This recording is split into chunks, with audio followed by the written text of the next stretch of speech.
बच्चों, कैसे हो आप लोग। आप सभी का आज के वीडियो में बहुत बहुत स्वागत है। तो आज यहाँ पे हम लोग देखने वाले हैं 8th क्लास का जो मराठी का टेक्स्ट बुक है उसका जो 5वां चैप्टर है सूरांची जादूगरी। ओके, तो ये जो चैप्टर है आपको सबसे पहले बच्चे लोग आपको इसका जो मेन टाइटल दिया है उस टाइटल का मतलब समझना होगा। ओके, अगर आप मतलब समझ जाते हो तो आपको जो नीचे जो पार्ट दिया है उसको समझने में बहुत ज्यादा प्रॉब्लम नहीं आएगी। ओके, तो यहाँ पे हम लोग सबसे पहले अगर टाइटल की बात करें तो टाइटल यहाँ पे क्यों दिया गया है ऐसा आपको हमेशा सोचना चाहिए। ओके, जैसे यहाँ पे आपको सूराची जादूगरी दिया है तो आपको सूर्य के जादू के बारे में यहाँ सीखना है। तो अगर आप सभी अगर गांव में रहते होंगे, ठीक है, बहुत सारे जो बच्चे हैं वो बहुत सारे बच्चे अभी भी गांव में पढ़ते हैं अगर आप बात करें तो और बहुत से बच्चे अभी शहरों में भी रहने आ गए हैं। तो अगर आप शहरों और गांवों के बीच अगर आप अंतर करोगे तो आपको पता चलेगा कि आप एक हंसते खिलते यानी जहां पे आपको बहुत सारी खुशियां है, साफ हवा है, साफ पानी है, लोगों के बीच अभी भी एक दूसरे के साथ ये है, एक दूसरे के साथ संबंध अच्छे हैं। और वहां से आप शहर में आते हो जहां पे आपको नीचे रहने वाला व्यक्ति आपको ऊपर वाला रहने वाले व्यक्ति में कोई संबंध नहीं, आसपास रहने वाले व्यक्ति में कोई बोलचाल नहीं, यहाँ पे जो हवा है वो शुद्ध नहीं, पक्षियों की आवाज नहीं, किसी तरह की कोई भी सुख सुविधा तो है लेकिन मन को शांति नहीं है। ओके, शहरों में तो यही सारी चीजों के बीच में यहाँ पे जो लेखक है डॉक्टर दत्ता भोसले, उन्होंने यहाँ पे बताया है कि जिस तरह अगर आप गांव में रहते होंगे तो गांव में आपने देखा होगा जैसे निसर्ग की और निसर्ग में रहने वाले पशु पक्षियों की आवाज, झाड़ हो गए, फिर गांव में रहने वाले लोगों की जीवन, उनकी विविधता, उनकी संस्कृति, ये सारी चीजों में आपको जो आनंद मिलता है ना वो आनंद आपको शहरों में आपको नहीं मिलता। भले ही आप शहरों में आके सेम जो हमारे त्योहार है वो आप मनाते हो, दिवाली, दशहरा, गुड़ी पाड़वा, ये सारी चीजें आप मनाते हो, लेकिन अगर आप गांव में जाके देखोगे ना तो गांव में जिस तरह से त्योहार मनाया जाता है, भले वहां पे खर्चा कम किया जाता है, लोग पैसा कम उड़ाते हैं, लेकिन उनके बीच में जो एक तरह का जो बॉन्ड होता है ना वो बहुत ज्यादा गहरा होता है जो शहरों में आपको नहीं दिखता है। शहरों में बहुत सारे पटाखे फोड़ देते हैं, मिठाइयां खा लेते हैं, दिवाली खत्म। ओके, एक दूसरे को रंग लगाया, होली खत्म। ओके, इसी तरह से गुड़ी पाड़वा के में आप घर के सामने एक आप जो एक लोटा और चुनरी बांध देते हैं, गुड़ी पाड़वा खत्म। तो इस तरह से त्योहार शहरों में मनाए जाते हैं, लोगों में कोई ये नहीं, खुशहाली का माहौल नहीं, लोग एक दूसरे के घर नहीं जाते त्योहारों में। तो ये सारी चीजें आपको शहरों में मिस करने को मिलती है, लेकिन यही सारी चीजें अगर आप गाँव में रहते हो ना तो गाँव में आप इसका आनंद ले सकते हो, आपको बहुत ज्यादा इंजॉयमेंट होता है। तो यही जो हमारा मेन था इसके अंदर सूराची जादूगरी कि एक जिस तरह से आपका गांव का वातावरण होता है उसके अंदर आपने अलग अलग पक्षियों को देखा होगा, पेड़ पौधों को देखा होगा, वहां का माहौल देखा होगा, वहां की संस्कृति देखी होगी। तो यही सारी चीजों के बारे में हम लोग इस चैप्टर के अंदर बात करने वाले हैं। ओके, आई होप बच्चे लोग को पूरा जो कॉन्सेप्ट है वो समझ में आया होगा ये वाले चैप्टर का। अभी हम लोग क्या करते हैं, जो हमारा चैप्टर है मूल चैप्टर उसको हम लोग स्टार्ट करते हैं। ओके, तो यहाँ पे आप देखोगे इसमें क्या कहा गया है, निसर्गाच्या लढीवाळ मांडीवर बिसावलेला खेड्याचा जीवनक्रम सौंदर्याने माखलेला असतो, तसाच नानाविध सुराच्या लकेरींनी मोहरून गेलेला असतो। त्यामुळे अनेक खेडी नेहमी ताजी व टवटवीत रानफुलासारखी असतात। खोड्यातला दिवस हा जडू पायाच्या आवाजाचे अलंकार घालून जन्माला येत असतो। अगदी पहाटेलाही अजून पुरती जाग असलेली नसते तेव्हा खेड्यामध्ये टोपली खाली डालून ठेवलेला कोंबड्याला मात्र हमखास जाग असलेली असते। रात्रीच्या 3-3:30 पासून तो आपल्या कुरबेबाज अन्न नखरेल त्याने आसमत भारून टाकायला प्रारंभ करत असतो। हळूहळू या तानाची संख्या वाढ असते, सादाला प्रतिसाद दिला जातो। एका वस्तीवरच्या कोंबड्यानं बाग दिली की त्या भागातल्या साऱ्या कोंबड्याने कंठ फुटतो आणि मग एकच कोलाहल सुरू होतोय। एका विशिष्ट लयीत अन्य ठेक्यात पहाटल्या घातलेला ही साद अंतराळून पाळल्या मनात मुरावल्या मोठी छान वाटते। मनातल्या मनात आपणही त्याला निस्तब्ध मनाने साथ घालता असतो। अभी यहाँ पे आपको पता है कि अगर आप गांव में रहते होगा ना तो गांव में किसी तरह का कोई अलार्म वाला सिस्टम नहीं होता है। ओके, कि अगर आपको उठना है 6 बजे तो आपको अलार्म लगा के सोना पड़े, अगर आपको 7 बजे उठना है तो अलार्म लगा के सोना पड़े जैसे शहरों में लोग करते हैं लेकिन गांव में इस तरह का कोई माहौल नहीं होता। गांव में अगर आप देखोगे तो गांव में लोग समय से सो जाते हैं और सुबह मुर्गे की जो बांग होती है, आपने सुना होगा कि मुर्गा जब बांग देता है तभी सवेरा होता है। तो उसका मतलब ये नहीं कि सवेरे का मतलब ये नहीं कि धूप उग गया, सूरज सूरज दादा बाहर आ गया, इसका मतलब ये नहीं होता है। आपको पता है कि जैसे मुर्गा बाग देता है उसका मतलब क्या है कि आपकी नींद कंप्लीट हो गई है, ठीक है, आपको उठ जाना चाहिए, अपने काम पे चले जाना चाहिए, उसका मतलब सवेरा होता है।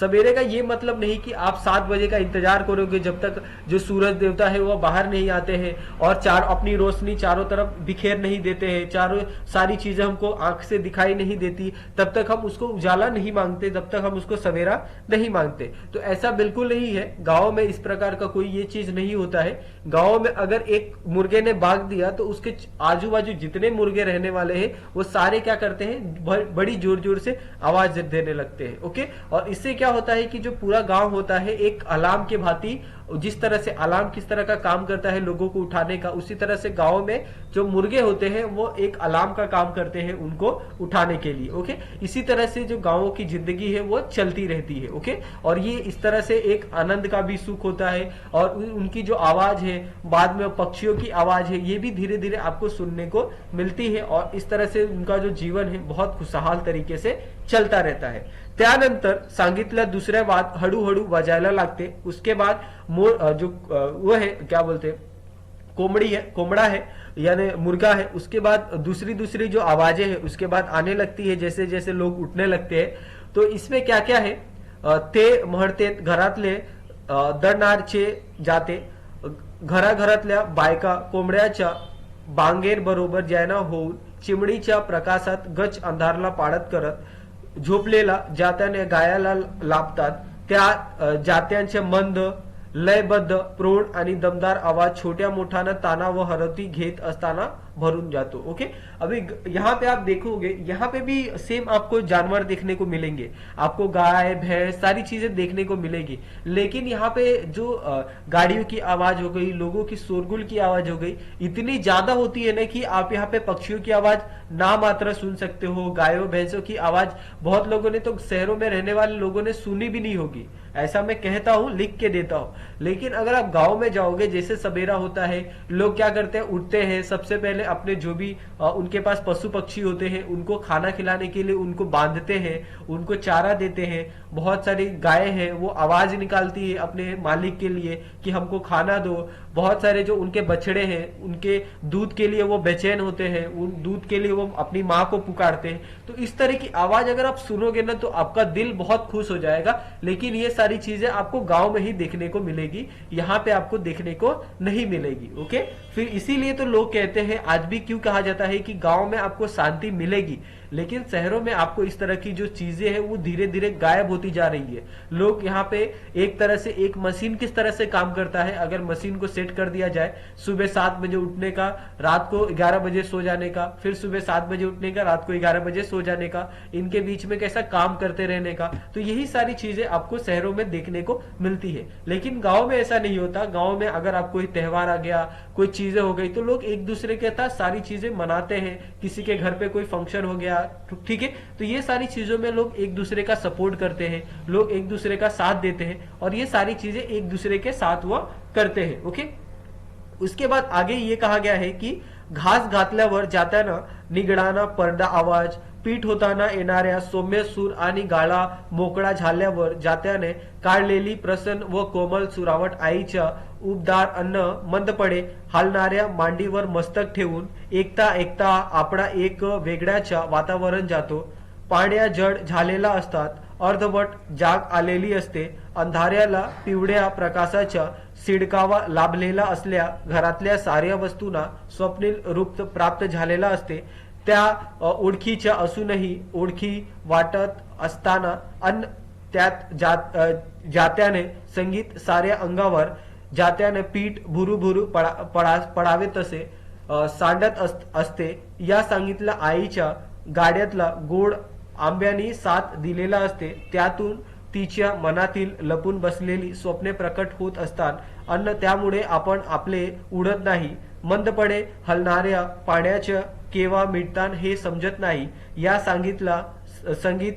संगीताला आईच्या अपार कष्टाच्या आणि अपार मायाच्या मुलायम स्पर्श लाभलेला असतो, त्यांची खुमारी केवळ शब्दातीत। ओके, तो यहाँ पे हमने ये देखा कि जिस तरह से जानवरों की आवाज होती है, उसी तरह से अगर आप वहां पे देखोगे कि जो महिलाएं होती है वो काम करती है, सुबह सुबह उठ के उनको पानी भरना होता है, तो वो जो पानी की जो निर्मल आवाज होती है ना, कुएं से निकालने की आवाज, फिर आसपास अगर कोई झरना होगा तो झरने पे जाके पानी भरने की आवाज, झरने की आवाज, ये सारी चीजें आप सोच सकते हो कि आजकल लोग क्या करते हैं, झरना देखने के लिए बहुत दूर दूर जाते हैं, लेकिन गांव में इस तरह की कोई चीजें नहीं होती है। गांव में लोग क्या करते हैं, अगर आप देखोगे उनको, अगर वो कुएं से पानी भरते हैं तो उसकी जो आवाज होती है ना कुएं से पानी भरने की, उसकी सुबह सुबह आवाज सुनो, कितनी कोमल, कितनी मुलायम सी आवाज होती है। तो ये सारी चीजें गांव की जो औरतें जो पानी भरती है ना, तब ये सुनाई देती है। और ये सारी जो आवाजों की एक तरह से हम लोग कहते हैं ना, किस तरह से हम लोग उसकी तारीफ करें, तो ये सारी आवाजों की कोई तारीफ करने की कोई सीमा नहीं है। ओके, कोई उसका ये नहीं है कि हम लोग इतनी तारीफ कर देंगे तो इसके लिए बस हो गया। तो यही सारी चीजें यहाँ पे जो लेखक है वो कहते हैं। ओके, उसके बाद वो कहते हैं कि थोड्या वेळाने दिसाना आकार येता तो अवती भोवतीच्या वस्तूच्या त्यांचे असलेलं रूप लाभत जाते, त्यावेळी मात्र गाऊन थकलेला कोंबडे मिटायला चोचीच्या आपल्या सुटकेची वाट पाहत असताना चिमड्याचा कंठ फुटतो, कावड्याच्या भरभरीत आवाजाच्याही पाना फाद्यातून सांडत असतात, वेल्लोनिरर व्हिओलिनवर हलक्या जाताना तारा छेडत्याने तशी चिमड्याच्या नाजूक चिवचिव सुरू झालेली असते। त्या घराच्या भिंतीवर अंगणात एखाद्या झाडाच्या फांदीवर बसून सकाळची प्रार्थना म्हणतात। अभी यहाँ पे क्या होता है, अगर आपने देखा कि हम लोगों ने इसके अंदर बात की कि सुबह किस तरह से जो कोंबड़ा होता है वो बाग देता है, उसके बाद गायों की आवाज, उसके बाद माता द्वारा पानी भरने की आवाज, उसके बाद अगर आप देखोगे कि जैसे जैसे जो उजाला है वो होते रहता है, उसी तरह से जो पक्षियों की आवाज है वो बढ़ती रहती है। ये आपने अनुभव किया भी होगा अगर आप कभी गांव में रहे होंगे तो वहां पे आपको अलग अलग कौवे की आवाज हो गई, मैने की आवाज हो गई, आपको पैरोट की आवाज सुनाई देगी, और ये सारी चीजें आपके आसपास ही होती है गांव में। ऐसा नहीं कि बहुत दूर से आवाज आती है, आपके आसपास कोई अगर पेड़ पौधा होगा तो उसी पेड़ पौधे पे ये सारी चीज जो कौवे हैं, अगर आप तोते की बात करो, ठीक है, गौरैया की बात करो, ये सारी चीजें उसी पे बैठ के वो लोग क्या करते हैं, आवाज निकालते हैं। तो लोग क्या समझते हैं कि एक तरह से ये क्या कर रहे हैं, प्रार्थना कर रहे हैं। ओके, तो ये सारी चीजें आपको यहाँ पे समझनी है। मध्येच झाडाच्या डोलीतून हिरव्या रेघाटल्या मारत एखादा पोपट या संगीतात आपल्या सुराची भर घालत असतो। सकाळचे हे संगीत वाद्य वृंतासारखे वाटते, परस्परा पूरक असणारे अन्न तरीही भिंतव असणारे हे नानाविध आवाज परस्परात इतके कालवले जाते की त्यांची एक वेगळीच मोफिल निर्माण होते। त्याच वेळेच्या एखाद्याने पार्श्व संगीत द्यायची, तसे काही आवाज त्यामध्ये मिसळत जातात। त्यात एखाद्या कंटाळलेला वासराच्या दुधासाठी आसुतल्या टाहतो असतो, बकरीची भरभरीत झाज मध्येच वाजते, गोठ्याने बांधलेला जनावराच्या गळ्यातला घंटा काचेच्या नाजूक बाड्यांचा आवाज नवा तसा वाजत असतात। त्यांच्या मग कासेखाली बसलेला बाईच्या गुड्यातल्या दुधाचे भांडे एक तारखेला सूर छेडत असते। धारेच्या या संगीतालाही एक जादू असते। मोकळ्या भांड्याच्या साड्याच्या धारेचा आवाज गळायला प्रारंभ करतात निघणाऱ्या सुरासारखा असतो। मंड भांडे जसे भरत असते तस तसा आवाजात लक्षणित फरक पडत जातो। गाड्याशी दूध आल्यावर मग त्याच्या धारे आवाज गंभीर अन्न वजनदार बनतो। त्यावेळी पलीकड्याच्या विहीरवरील चाक वाजत असते। एखादी बाई दोराला घारत बसून ती ही ओढत असते। त्यावेळी किट्या आवाजात तक्रार करणे ते चाक सहज कुणाचेही लक्ष वेधून घेत असते। कुठेतरी एखादी मोठेही त्या सुरात आपला सूर मिसळत असते। तो कुई कुई करणारा आवाज एखाद्या अशक्त पोराने किरकिरावे असा तसा वाटतो, मात्र या आवाजाकडे आपले लक्ष जातेच जाते। अभी यहाँ पे क्या बात कही गई है, जिस तरह से हमने अलग अलग पक्षियों की बात की, उसी तरह से यहाँ पे जो तोते की बात है वो की गई है।